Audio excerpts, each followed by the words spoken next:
You're looking at a picture, the front cover of the book, Princess Masako, Prisoner of the Chrysanthemum Throne, an account of life behind bars, if you like, for Princess Masako, married to Prince Naruhito, the Crown Prince of Japan. I'm speaking to the author, Ben Hills, here on Voices. Ben, the reaction to your book, at least in part, was pretty negative from the Imperial Household Agency, yes? Oh, absolutely. I mean, negative is putting it mildly. It was, I mean, all hell broke loose here in Tokyo. The Foreign Ministry, Gaimusho, called a press conference. They denounced the book. The Imperial Household Agency also denounced the book and demanded retractions and apologies and corrections and goodness knows what. I mean, the reaction absolutely swept me away. It was so overwhelmingly negative and so overwhelmingly distorted and untruthful. I have never seen anything like it in my life.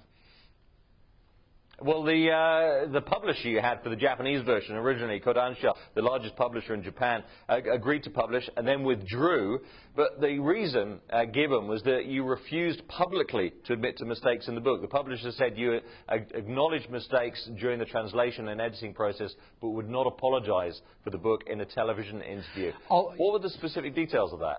Well, look, I mean, this is what they say, and yes, there were there were a couple of minor errors in the first edition that were corrected. For instance, apologies to any baseball fans, but I referred to the Hiroshima baseball team as the Carps rather than the Carp. You know, I mean, minor errors of that were blown up out of all proportion.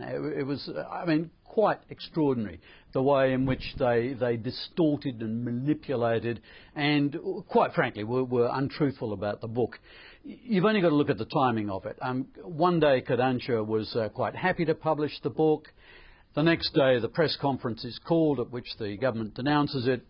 The day after that, they cancel their plans. So I think that you know, you don't have to be Albert Einstein to see that it was a direct result of the bullying of the Kunicho and the Gaimusho, the Foreign Ministry and the Imperial Household Agency.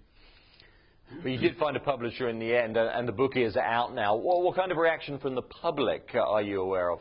Look, as a result of it, I mean, these things always backfire. Whenever any government tries to ban a book, they'd be very well advised to look at the history of it, because all it does is draw us attention to the book. What was a publication that was previously restricted to Australia, the United States and Japan is now going to be published in countries where you'd think they'd find difficulty in finding Japan on the map. Indonesia, Romania, Turkey, Poland. It was a bestseller in Taiwan last week, and it's done very well here in Japan, even though it's only 2 weeks since the book was published. It achieved number 4 on one of the local bookshop bestseller lists, although I was sort of quietly congratulating myself, and then my wife actually pointed out to me that it was number 4 on the science fiction list. so perhaps when I've had enough of writing factual books, I've got another career ahead of me. It does seem a life of an alien life that the royal family lead, the way you describe it. But in fact, this is a point, because we've talked a lot about some of the facts and some of the reports that you've had from what's going on in the family. But the book isn't free from opinion. You call the Prince's Chamberlain, Minoru Hamao, a pompous old fossil. You call Masako's ladies-in-waiting bitchy biddies. There is a tone in this book. I may be wrong, but it seemed there was a sense of anger in the book. Was that something that built as you researched it, or was it something that was the original premise? It was. Look, those expressions actually were all used to me by other people. I didn't intend it to be unkind, but I did intend it to be critical, and particularly critical of the Kunicho, the Imperial Household Agency. I mean, these people strut around, talk about the inmates taking over the asylum, and they boast that only 10% of the royal family's requests are ever granted. I mean, the arrogance of these people is quite extraordinary, Paul. So I have absolutely no apologies for criticising the Kunicho.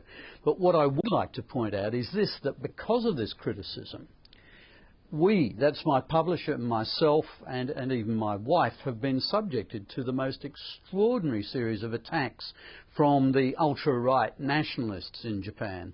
I mean, these are protesters who sort of always sneak along in the shadows, waiting for the whistle from their masters to launch attacks. Now, my publisher has had black sound trucks outside his offices blasting abuse at him. He's been attacked in the right-wing media, which accused him of being a terrorist, by the way, a completely false charge. I've had death threats, you know, on the lines of "die white pork." My wife has been attacked. I mean, it is a quite extraordinary degree that the right wing here, because of the attack that's come from some sections of the media and from the government, from the Imperial Household Agency and the Foreign Ministry, they feel that gives them license to launch onto the attack without any fear of reprisal. And I think this has really exposed a very dark, a very bleak and a very nasty underbelly of Japan. It's become a freedom of press issue here. And that's what we've been fighting about. Just a final question, Ben. The question is really what happens now, because now there is a male heir. Prince Hisahito, born September 6, 2006, to Naruhito's younger brother, Akishino, and his wife. Does that take the pressure off Masako, or is it too late? A little bit of the pressure has been taken off her, but she's still suffering from a deep depression. And unless the real causes of that depression, which are her imprisonment, her inability to carve a proper role out for herself in the monarchy. I mean, this woman could be such a marvellous ambassador overseas for Japan, and yet she's completely denied any role in life. Until those pressures are taken off her, I'm afraid there is going to be no recovery. It's 4 years now since she was really seen in public. She's unable to travel. She spends a lot of her time sunk in deep depression. And I think it is an absolute tragedy and a violation of her human rights what's happened to her, Paul. I really do. A tragedy is perhaps the unfortunate possible outcome. I mean, I don't want to speculate too much, but of course depression is a serious illness and does need to be treated. Do you think that's a possibility, that this is going to end badly? Look, various scenarios have been talked about. Suicide is obviously something no one wants to even contemplate, but it does happen with depressing regularity with people who are suffering from deep depression. There's also been discussion here that the Crown Prince may, in fact, to save his wife's health, renounce the throne. And I think that is still quite a strong possibility. OK. Ben, thank you very much for joining us today. This is Ben Hills, author of the book Princess Masako, Prisoner of the Chrysanthemum Throne. You've been watching Bloomberg Voices.